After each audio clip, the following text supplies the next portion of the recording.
Thank you very much, and welcome back to Canton, Ohio. At this, the 2006 Enshrinement Ceremonies, the Class of '6. He was nicknamed the Big Cat, but there was nothing really catty about the way Rayfield Wright anchored right tackle for the Dallas Cowboys.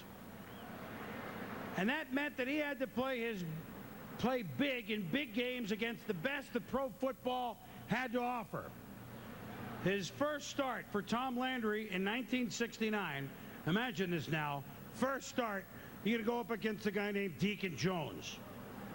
Well, there are a couple gentlemen sitting behind me here that were annual combatants in those tough NFC days.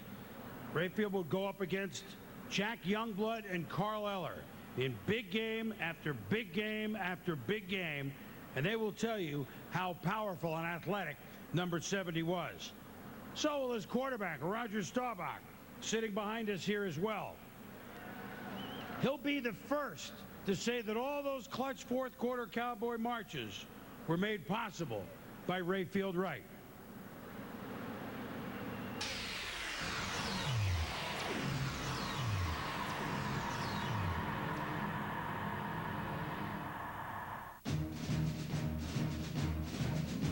For Dallas Cowboy fans, 1969 might be remembered as the season quarterback Roger Staubach first displayed his one-of-a-kind athletic ability, or as the year Calvin Hill took over the Cowboys' backfield.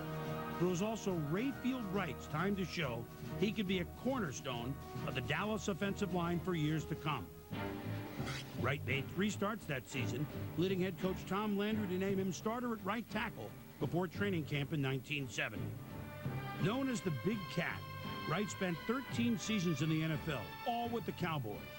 During his career, the Cowboys only missed the playoffs once, while winning 10 division titles. Wright would start in 6 NFC Championship games and was one of only 13 players to play in at least 5 Super Bowls, winning 2, Super Bowl VI and Super Bowl XII. Wright cleared a path for the Hall of Fame careers of Roger Staubach and Tony Dorsett, along with Cowboy legend Calvin Hill, who became Dallas's first 1,000-yard back in 1972. Wright retired from the league after the 1979 season, having played in 166 games, earning a trip to the Pro Bowl for 6 straight years, starting in 1971, and would later be honored as a member of the NFL's All-Decade team for the 1970s. Wright's career as a pillar of the Cowboys' offensive line solidifies his place as a member of the class of 2006.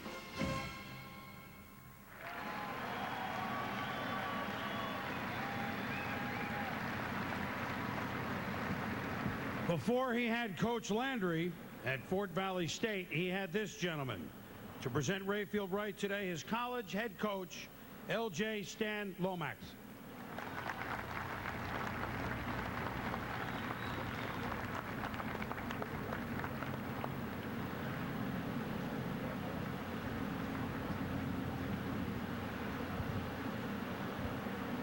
Thank you very much, Chris Berman.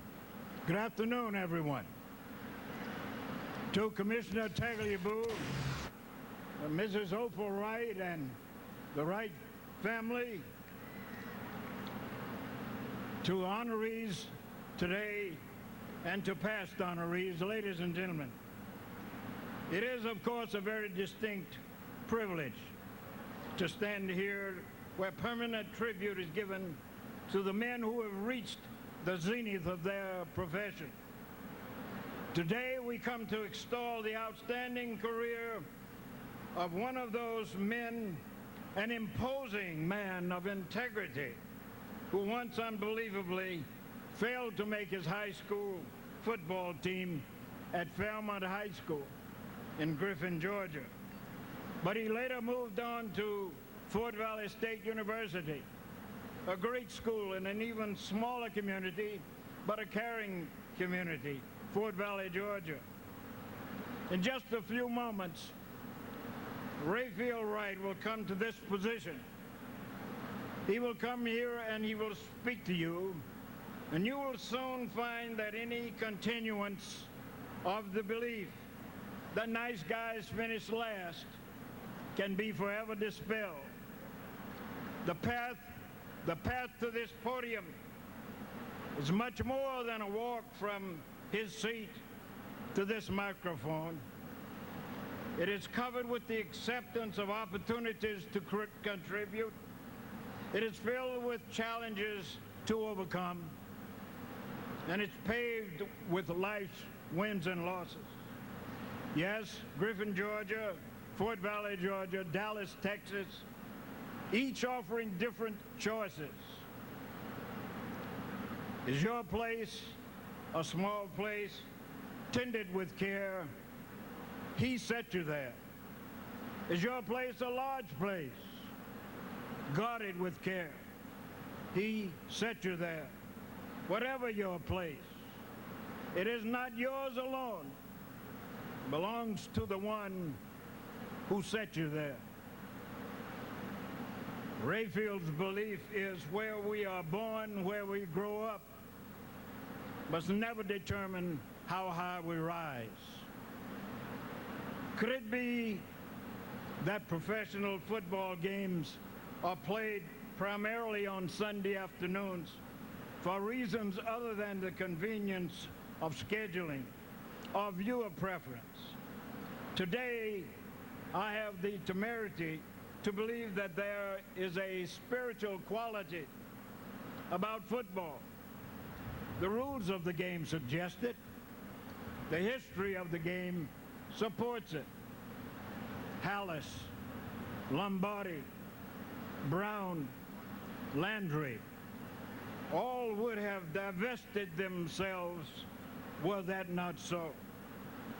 Someone once said, I would rather see a sermon than hear one any day. For more than 12 years, Rayfield Wright, with displays of commitment and determination, delivered his message clearly and emphatically each Sunday afternoon. Primarily, he had two admonitions. One, thou shalt not touch Roger.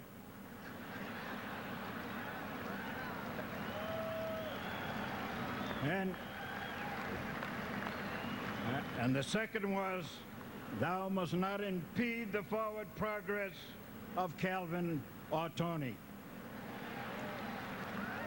Now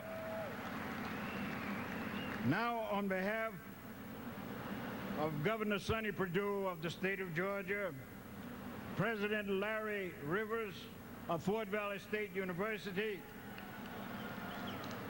your Wildcat teammates and classmates, many of whom are here today, and your many friends from your hometown of Griffin, Georgia.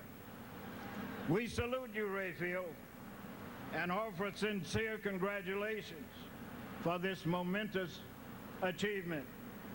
Ladies and gentlemen, it is my signal honor to present to you the newest inductee into the Professional Football Hall of Fame, number 70, Larry Rayfield Wright.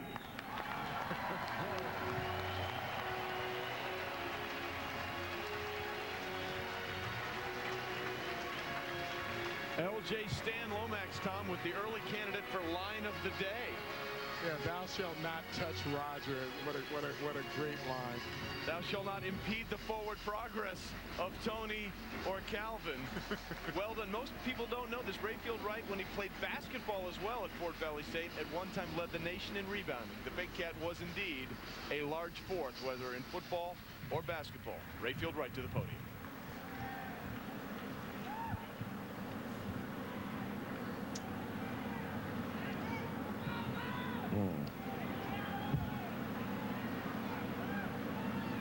First of all, I'd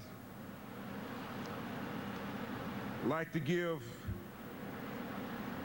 praise and thanks to our Father in heaven and through his Son, Jesus Christ, that has given me the ability to play sports.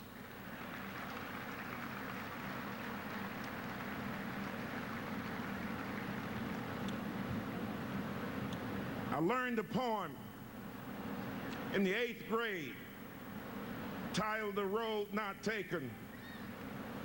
It's about two roads. One was well traveled, The other was grassy and wanted wear. Through this poem, I discovered that life would give me choices. It was recognizing those choices that proved to be the greatest challenge. And looking back, my instinct was to always take the easy road. But the easy road never came my way. You see, I grew up in Griffin, Georgia. My mother and my grandmother raised me, my brothers and my sister. We didn't have much money or any luxuries to speak of. Times were tough, and I recognized at an early age the struggles that we faced. I remember getting on my knees when I was 10 years old beside my grandmother, and I simply asked God something. I asked him if he would just give me the ability that I could do something, that I could help my mother and my grandmother,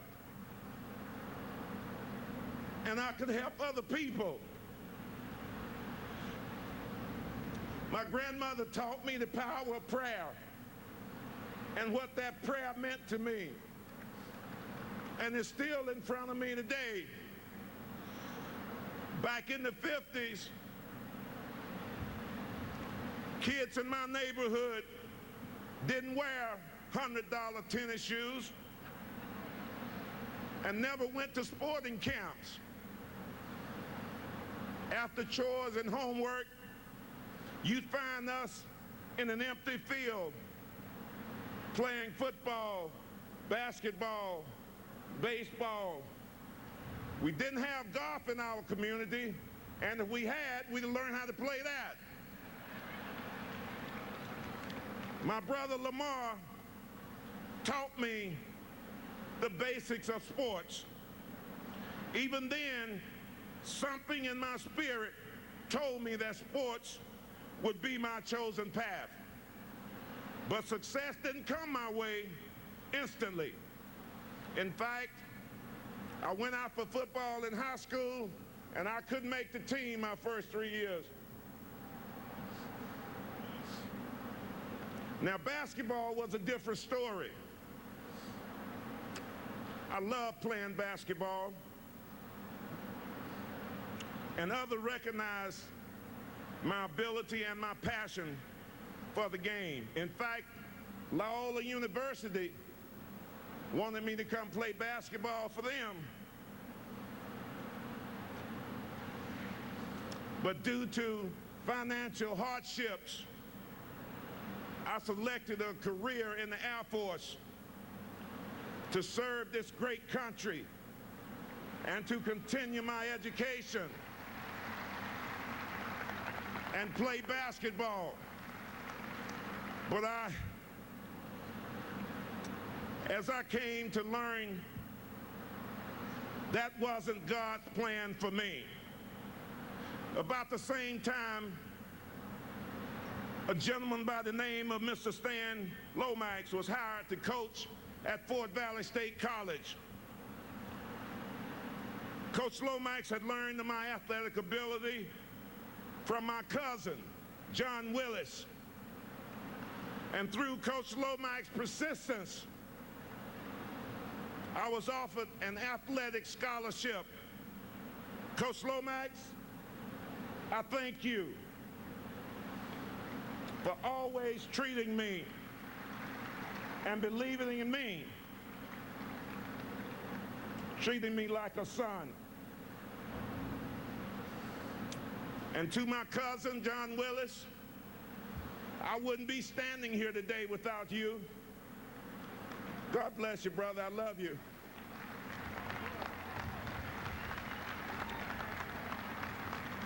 During my college years, I excelled in both football and basketball, but basketball was still my preferred sport, as I averaged over 20 points a game and 21 rebounds per game. In fact, the Cincinnati Royals tried to sign me my junior year to come and play basketball for them, but I declined that invitation because I needed to stay in school and get my education.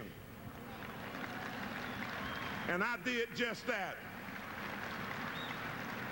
And I knew I was headed for the NBA, but again, I found myself traveling yet another road. My senior year, I received a telephone call from a gentleman by the name of Mr. Gil Brandt of the Dallas Cowboys. And he stated that the Cowboys was interested in drafting me. And I asked him, for what? I had my sights set on the NBA. But I realized that potential playing for the Cowboys was a God-given opportunity, and I couldn't ignore it. I decided to attend the Cowboys training camp, which was in July. The Royals camp didn't start till August, and I kind of figured that if I didn't make the Cowboys team, I could go right to the NBA. That year in 1967, the Dallas Cowboys had 137 rookies in training camp. Gil Brandt was signing everybody that could walk. Only 5 made the team that year, and I was one of the 5.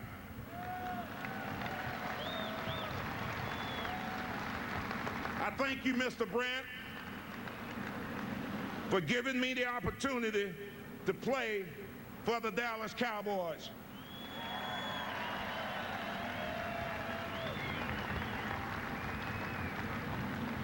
My career started as a tight end. Don Meredith was our quarterback at the time. Recently, I asked Don, I said, Don, if you remember throwing me a touchdown pass against the Eagles. He laughed and said, Rayfield, I wasn't throwing the ball to you. You were just so tall, you got in the way. 2 years later, Coach Landry called me into his office and said, Rayfield, I'm going to move you to offensive tackle. I looked at him and I said, Coach, I never played that position before in my life. He said, I know, but you're quick. You learn fast. Besides, we got a young quarterback coming to the team this year, and his name was Roger Staubach, and he don't stay in the pocket. He run around a lot.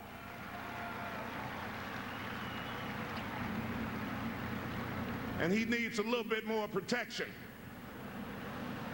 But I was never one to question the authorities of elders. And Coach Landry, I believed in his decision, and that was good enough for me. Now, offensive linemen are taught to protect the quarterback the same way that the Secret Service protects our nation president. In this case, Roger Staubach was our president, and the director of the Secret Service was our offensive line coach, Jim Myers. He built an offensive line that was unmatched. And today, I cannot accept this honor without bringing Coach Myers and his offensive line into the hall with me. And that line consists of John Fitzgerald and Tony Licio and Dave Manners and Ralph Neely, John Nolan, and Blaine Nye.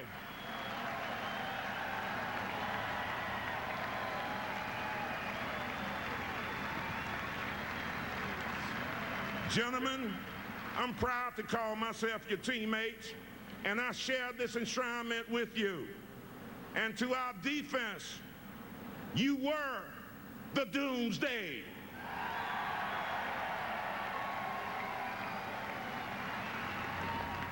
And I'm thankful that I only had to face you guys in practice.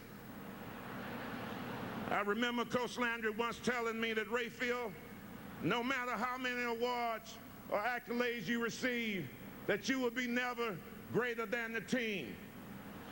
The Dallas Cowboys was a team, and what a team the Cowboys had during the dynamic decade of the 70s.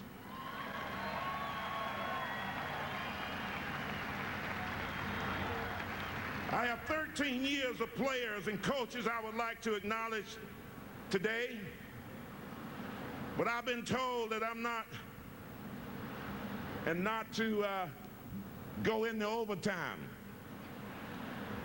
And we had a lot of shares of playing games in overtime back in the glory days. So you can understand the pressure that I face up here right now. But we played together as a team in 12 playoff games and 5 Super Bowls. Guys, you know who you are. I know who you are. The Cowboy fans around the country know who you are. Always remember that we were winners, and I treasure those moments and memories. Fans always ask me my toughest opponent was, and how tough they were, and who they were. I played against the best. My body still hurts when I hear their names called. But I wouldn't be here today without these great players. Deacon Jones, thank you for your gracious welcome into the NFL. And in case you're wondering, Deke, the answer is yes. My mother knows I'm here.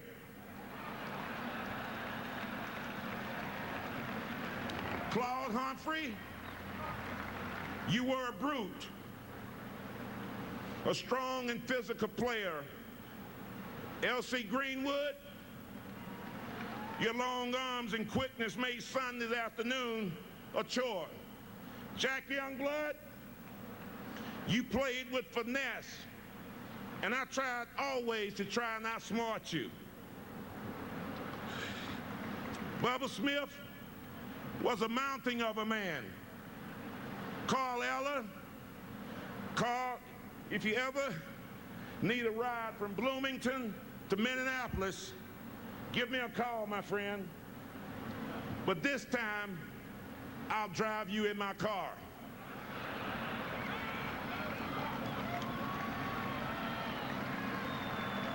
I have some angels here today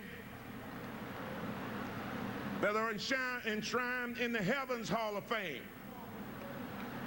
My first angel probably arrived here at 4 o'clock this morning to make sure that everything was in place. That angel is my grandmother, and we called her Big Mama. In essence, Big Mama was my first coach. And I know she's very proud of me.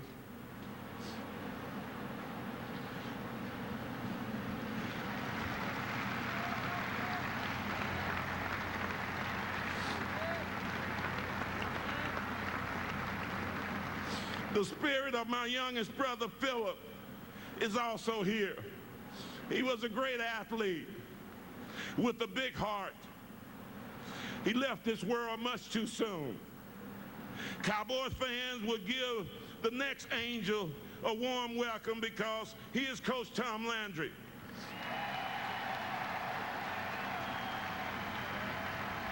However, you may not recognize him today because he's smiling. Thank you, Coach Landry, for your inspiration on and off the field. On the sideline was Coach Ernest Stoutner, our distinguished defensive coach. Next to Coach Landry and Coach Stoutner are 2 Cowboy legends, Harvey Martin and Bob Hayes. Harvey was one of the most accomplished defensive ends to ever play the game. and Bully Bob Hayes forever changed the game of football. Harvey and Bob, my hope and prayer is that someday you will both join me into and inducted into the Pro Football Hall of Fame.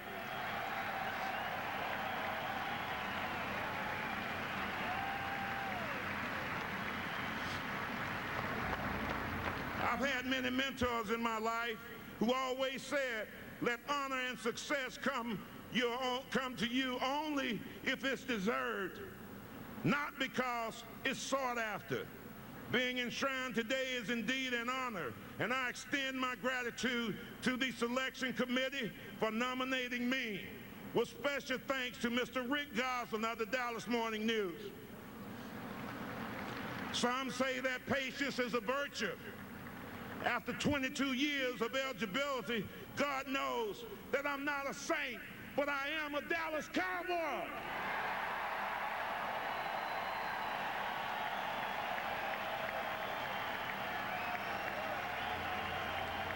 And today I acknowledge my 2006 inductees.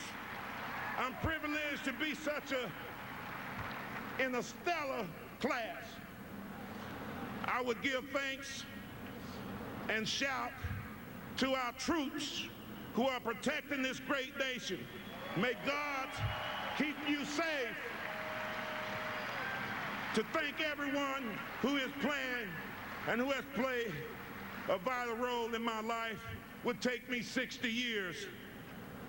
So I'll try to keep it brief. I wish to tip my helmet to the Dallas Cowboys fans, especially the ones who remember my playing days and America's team of the 70s. To the Bob Hayes family, I thank you for your support and continued support over the years. To my former teammates, the ones who are here today, and to those who have reached out to me over the past several months.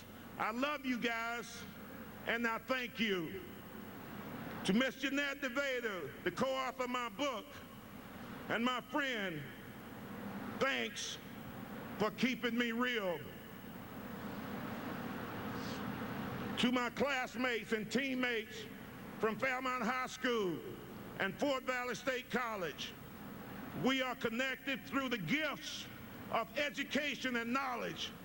To my uncles, my aunts, my cousins, to everyone in Griffin, Georgia, you are a vital link to my past and a solid bridge to my future. To Mr. David Walker, my Boy Scout master, who always taught me to be prepared. To my brother Lamar and my sister Earlene, my children Lorraine, Anitra, Larry, Ariel, and my grandchildren, Asia and Taylor. You nourish my souls, and I love you from the bottom of my heart.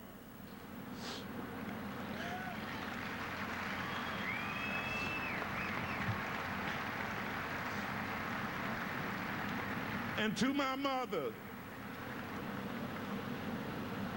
Mrs. Oprah Wright, from the day I was born, you watched me take the road less traveled. Mom, you are my rose garden. You watered each day with your love, with your faith, and with your prayers. Your roots are deeply instilled in me, and your soul is so beautiful. In spite of all the painful thorns that life has put in your way. Now, parents, teach your children well. Encourage them with your faith and leadership. Remember that you are the windows through which your children see this world.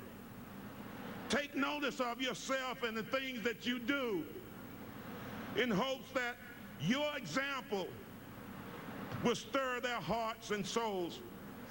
To every young athlete within the sound of my voice, it takes courage to dream your dream. Don't let them sit in the locker room. Take a leap of faith. Listen to your parents and respect your elders. Learn from your successes and your losses. Defeat as possible and as a challenge to do better next time. Be satisfied you gave the game everything that you had. And remember,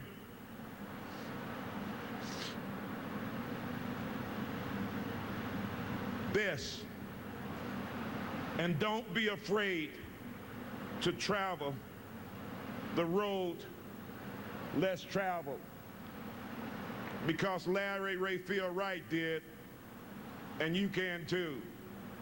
May God bless you, and may he keep you, and may his countenance shine down upon you and give you peace. God bless you. I love you.